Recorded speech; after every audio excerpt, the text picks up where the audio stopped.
પોરબંદરમાં આમ આદમી પાર્ટીના જિલ્લા મહામંત્રી અને ખંડણીના આક્ષેપ થયા છે, જેમાં ખેડૂત નેતા ગણાતા આ યુવાન સામે બગવદર પોલીસ મથકમાં ફરિયાદ પણ દાખલ થઈ છે, ત્યારે પોલીસે કાર્યવાહી હાથ ધરી છે. પોરબંદરના બરડા પંથકમાં ખેડૂત નેતા તરીકે સારું એવું નામ ધરાવતા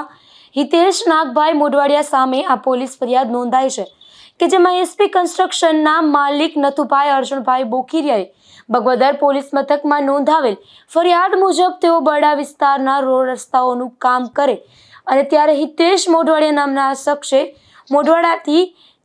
ડેડકિયાવાડા શિંગડા ગામના રોડ પર તેનું કામ નબળું હોવાના ખોટા આક્ષેપો કરી રોડ ખોદી અને રૂપિયા 4 થી 5 લાખનું નુકસાન કર્યું હતું. એટલું જ નહીં, પરંતુ આ રોડ ખોદવાના વિડીયો પણ તેણે વાયરલ કર્યા હતા અને બાદમાં હિતેશ મોઢવાડિયા નામના આ શખ્સે નથુભાઈ પાસે રોડનું કામ તેના વિસ્તારમાં કરવું હોય તો વહીવટ કરવો પડશે તેવી ખંડણી પણ માંગી હતી, નહીતર તેમના ટાટિયા ભાંગી નાખવા અને આજીવન જેલવાસ થાય તેવી ખોટી ફરિયાદો કરવાની ધમકી પણ આપી હતી. ત્યારબાદ નથુભાઈએ આ મામલે બગવદર પોલીસ મથકમાં ફરિયાદ નોંધાવતા પીએસઆઈ રણવીરસિંહ અભયસિંહ ઝાલાએ સમગ્ર મામલે તપાસ હાથ ધરી છે. ધીરુભાઈ નિમાવત, ગુજરાત ન્યૂઝ, બગવદર.